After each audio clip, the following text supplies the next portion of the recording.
у Путина есть план, что делать с огромным количеством людей, которые научились убивать? Ну, Путин, он решает больше такие первостепенные задачи. То есть он тактик, прежде всего, а не стратег. Поэтому его сейчас главная задача разобраться, так сказать, с войной в Украине. Да, там заключить то или иное соглашение, там то, что можно будет представить как победу в войне. А что касается дальнейших действий, он, я думаю, действует как обычно. Война план покажет, да, а потом уже будет решать проблемы по мере их поступления. Поэтому это еще предстоит.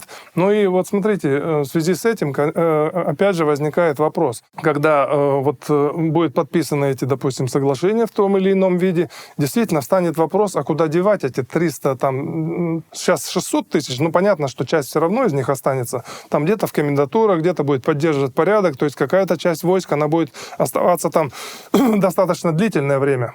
Так же, как, допустим, украинцы, они ведь не собираются разоружаться, собираются сохранить свою армию и даже по возможности там пригласить каких-нибудь военнослужащих, там, допустим, с Европы, да.